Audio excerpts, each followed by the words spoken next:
Hello everybody, how are you? Fine?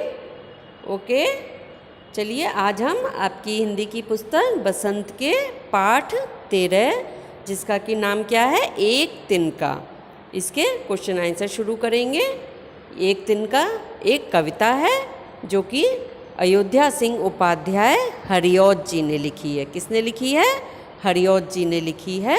और यह कविता एक तिनका जो है यह आप अपनी पिछली वीडियो में पढ़ चुके हैं, समझ चुके हैं। तो आज हम इसके क्वेश्चन आंसर शुरू करते हैं।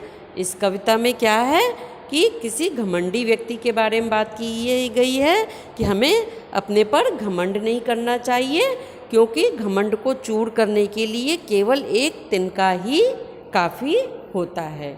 यानी कि एक तिनका ही किसी के भी अहंकार को चूर चूर कर सकता है। इसी के संबंध में यह कविता है।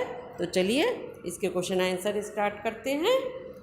सबसे पहला कविता से, इसमें नीचे दी गई कविता की पंक्तियों को सामान्य वाक्य में बदलिए। यानी कि नीचे कुछ कविता की पंक्तियां दी गई हैं, इनको आपको सामान्य वाक्य सिंपल सेंटेंस में चेंज करना है।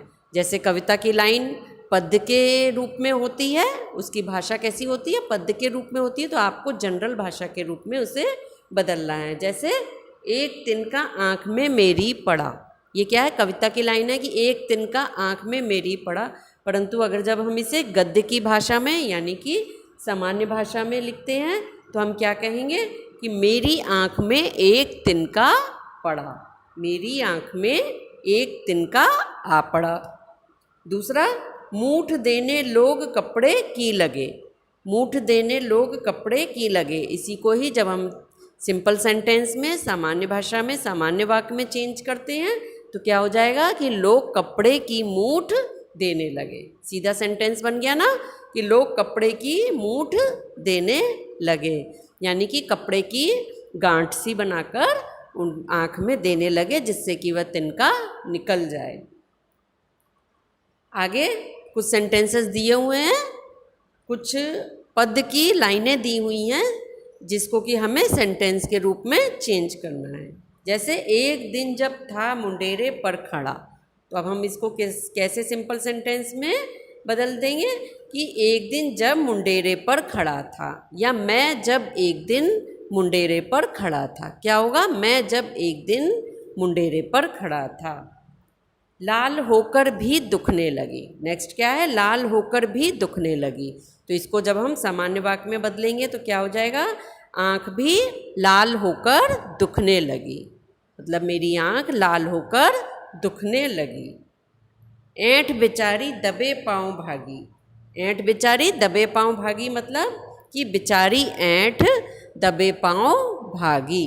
इसको सीधे सेंटेंस में लिखते हैं तो क्या लिखेंगे? ऐंठ बेचारी या बेचारी ऐंठ, बेचारी ऐंठ दबे पाँव भागी। नेक्स्ट है कि जब किसी ढप से निकल तिनका गया, जब किसी ढप से निकल तिनका गया। ढप से का मतलब क्या है? किसी ढंग से या किसी तरीके से। तो जब किसी ढप से निकल तिनका गया को हम कैसे लिख सकते हैं? जब किसी ढप से तिनका निकल गया।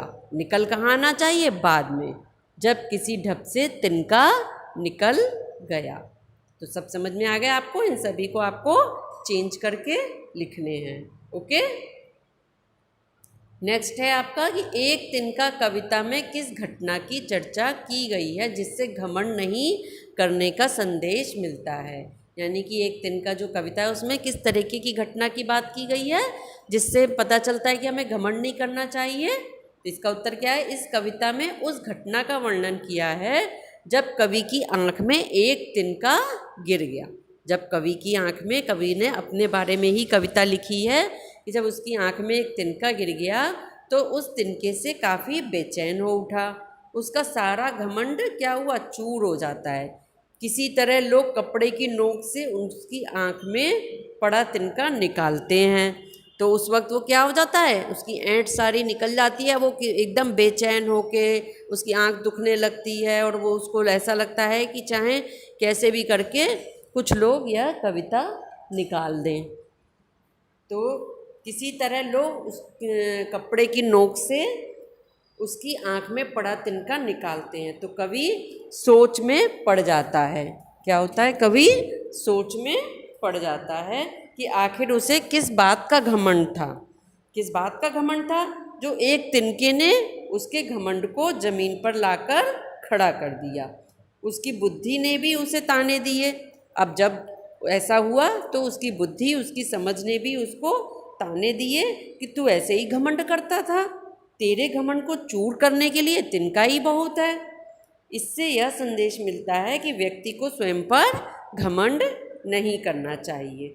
एक तुच्छ व्यक्ति यानी कि एक छोटा सा व्यक्ति, छोटे से मतलब है चाहे उसके पास बड़ी धन दौलत नहीं है, पर वो छोटा सा व्यक्ति भी या छोटी सी वस्तु भी हमारी परेशानी का कारण बन सकती है।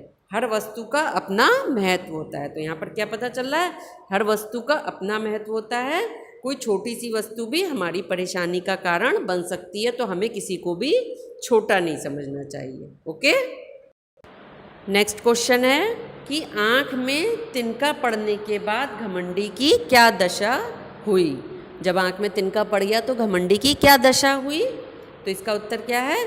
घमंडी की आँख में तिनका पड़ने पर उसकी आँख लाल होकर दुखने लगी।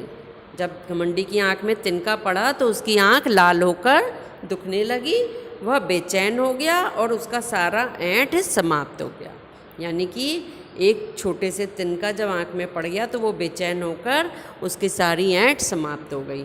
ऐसे ही आप लोगों ने एक कहानी पढ़ी होगी पहले कि एक चींटी और हाथी की कहानी आपने सुनी होगी कि एक चींटी और हाथी थे। हाथी को अपने विशाल होने पर बहुत घमंड था और वह चींटी से कहता है कि तुम तो बहुत छोटी हो, मैं तो तुम्हें यूं ही मसल सकता हूँ।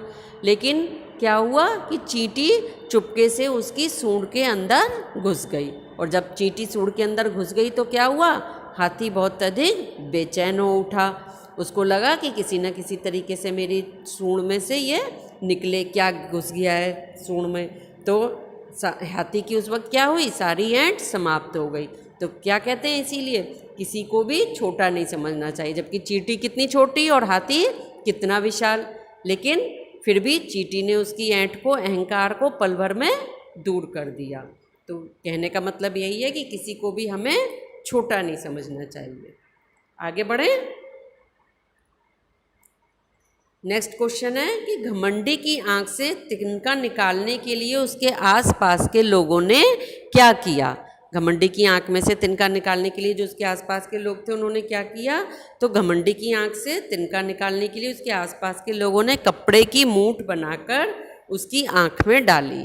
क्या किया? कपड़े की मूठ, मतलब कपड़े को मोड़कर, होता है ना जब कभी आंख में कुछ गिर जाता है तो कपड़े को मोड़कर आंख में से उसकी कपड़े की किनारी से उसको निकालने की कोशिश की जाती है, या फिर कपड़े को मोड़कर उसकी गरम गरम हवा आंख में दी जाती है, जिससे कि उसमें आराम मिलेगा। आंख जो दुख रही है उसमें या लाल पड़ रही है उसमें आराम मिल जाता है। नेक्स्ट आगे बढ़ते हैं। एक तिनका कविता में घमंडी को उसकी समझ ने चेतावनी दी। ये आपकी में लाइन में आया है ना कि उसकी समझ ने या बुद्धि ने उसको क्या चेतावनी दी? ऐंठ था तू किस लिए इतना रहा, एक तिनका है बहुत तेरे लिए। उसकी बुद्धि ने, उसकी समझ ने क्या कहा कि तू इतना क्यों ऐंठता रहा, एक तिनका तेरे लिए बहुत है। इसी प्रकार की चेतावनी कबीर ने भी दी है। कबीरदास जी ने भी अपनी एक कविता में इसी तरीके की चेतावनी दी है। उनकी कविता की लाइनें क्या हैं? तिनका कबहू न निंदिए, पाँव तले जो होए, कबहू उड़ी आँखिन परे, पीर घनेरी होए। इसका मतलब क्या है कि कभी भी तिनका को निंदिए नहीं, या मतलब कि उसको छोटा मत समझिए, तिनके को उसकी निंदा मत करिए जो कि पाँव के नीचे होता है। पाँव के नीचे पड़े हुए तिनकों को कभी भी छोटा मत समझिए, उसकी निंदा मत करिए। यानी कि वह कभी भी उड़कर जब आँखों में पड़ जाता है तो पीर घनेरी होए, मतलब पीर यानी तकलीफ, कष्ट, घनेरी बहुत, तो बहुत अधिक कष्ट होता है अगर तिनका उड़कर आँखों में पड़ जाता है। आपने देखा होगा जब कभी आप सड़क पर जा रहे हैं और अगर बहुत तेज़ हवा चल रही है तो आपकी आँख में उड़कर कुछ भी तिनका या बालू आकर आँख में गिर जाती है तो कितनी तेज कष्ट होता है, पीर होती है यानी कि दर्द होता है, बेचैनी होती है। तो आँख पाँव के तले जो तिनके पड़े हैं उनको भी कभी भी छोटा नहीं समझना चाहिए। वो भी अब इसमें आपको बताना है कि इन दोनों में क्या समानता है और क्या अंतर है। तो उपर्युक्त काव्यांश के माध्यम से कवि ने यह संदेश दिया है कि अहंकार नहीं करना चाहिए। दोनों में ही क्या समानता है कि दोनों ही काव्यांश के माध्यम से कवि ने सबको यह संदेश दिया है कि हमें अहंकार नहीं करना चाहिए, क्योंकि एक छोटा सा तिनका भी अगर आँख में पड़ जाए तो मनुष्य को बेचैन कर देता है। दोनों ही में ही कविताओं में इसी बात का जिक्र किया गया है कि अगर एक तिनका भी आँख में पड़ जाता है तो वह बहुत अधिक बेचैन कर देता है। अब दोनों में थोड़ा सा अंतर क्या है दोनों काव्यांशों की पंक्तियों में? ये दोनों काव्यांशों में अंतर यह है कि हरिऔध जी ने द्वारा लिखी पंक्तियों में किसी प्रकार के अहंकार से दूर रहने की चेतावनी दी है। उन्होंने क्या बात कही है कि किसी भी प्रकार के अहंकार से दूर रहना चाहिए, हमें अपने पर अहंकार नहीं करना चाहिए, क्योंकि हमारा अहंकार कभी भी चूर चूर हो सकता है। और छोटे से, लेकिन जो कबीरदास जी हैं उनकी कविता हमें कहती है कि छोटी से छोटी वस्तु का भी अपना महत्व होता है, यानी कि प्रत्येक वस्तु का अपना महत्व है, हमें किसी को भी छोटा नहीं समझना चाहिए। दोनों में घमंड से बचने की शिक्षा दी गई है, परंतु प्रत्येक तुच्छ समझे जाने वाली वस्तु का अपना महत्व होता है। यानी कबीरदास जी ने इस बात पर जोर दिया है कि हमें किसी को छोटा नहीं समझना चाहिए, हर छोटी से छोटी वस्तु का भी अपना महत्व होता है। और हरिऔध जी ने इस बात पर जोर दिया है कि हमें अहंकार नहीं करना चाहिए, किसी भी छोटी वस्तु से हमारा अहंकार दूर हो सकता है, हमारा अहंकार चूर चूर हो सकता है। नेक्स्ट है अनुमान और कल्पना।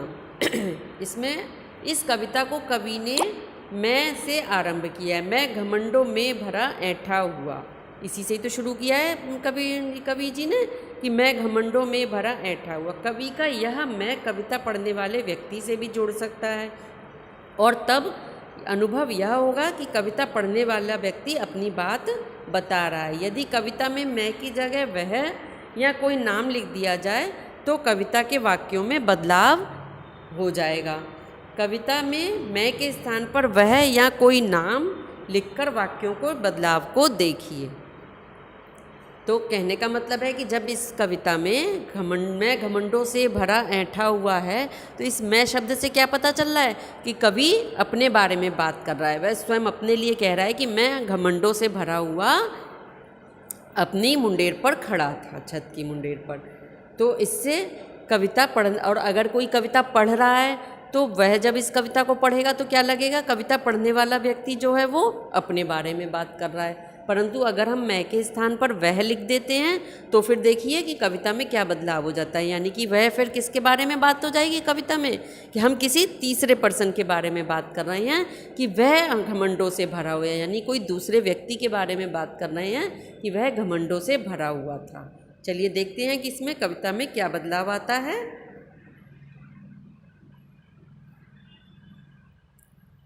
वह घमंडों में भरा ऐंठा हुआ। अब हम कविता पढ़ रहे हैं, देखिए कि वह घमंडों में भरा ऐंठा हुआ, यानी कि कोई तीसरा व्यक्ति घमंडों में भरा ऐंठा हुआ। एक दिन जब था मुंडेरे पर खड़ा, एक दिन जब अपनी छत पर खड़ा था। अब स्वयं कवि नहीं खड़ा है, या स्वयं हम नहीं खड़े हैं, कविता पढ़ने वाला कौन खड़ा है, कोई तीसरा व्यक्ति छत पर खड़ा था। अचानक दूर से उड़ता हुआ, तभी अचानक से दूर से उड़ता हुआ एक तिनका आँख में उसकी पड़ा। अब यहाँ पर क्या हो गया, उसकी पड़ा, यहाँ पर ये नहीं है कि आँख में मेरी पड़ा, एक तिनका आँख में उसकी पड़ा, यानी तीसरे पर्सन जिसके बारे में हम कविता बोल रहे हैं। वह झिझक उठा हुआ बेचैन सा। अब यहाँ पर भी क्या हो गया, वह आ गया, मैं नहीं आया कि मैं झिझक उठा। वह झिझक उठा यानी कि कोई अन्य व्यक्ति जिसकी आँख में तिनका पड़ा वह झिझक उठा, बेचैन हो गया और लाल होकर उसकी आँख भी दुखने लगी। मूठ देने लोग कपड़ी की लगे, ऐंठ बेचारी दबे पाँव भगी। और लोग कपड़े की मूठ देकर उसकी आँख में, तीसरे पर्सन की, मेरी आँख में नहीं, किसकी, तीसरे पर्सन की आँख में कपड़े की मूठ देने लगे, और उसी समय उसकी ऐंठ क्या हुई, दबे पाँव भागी। मतलब कि वह चुपचाप चली गई ऐंठ। क्यों चली गई?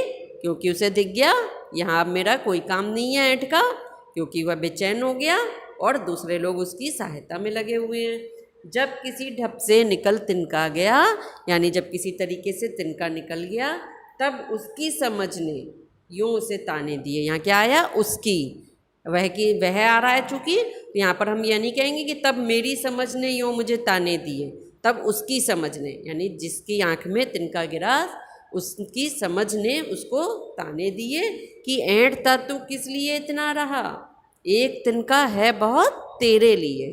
तीसरे पर्सन से ही उसकी ऐंठ कह रही है कि तू किस लिए इतना ऐंठता रहा, तेरे लिए तो एक तिनका ही बहुत है, तेरे अहंकार को चूर चूर करने के लिए।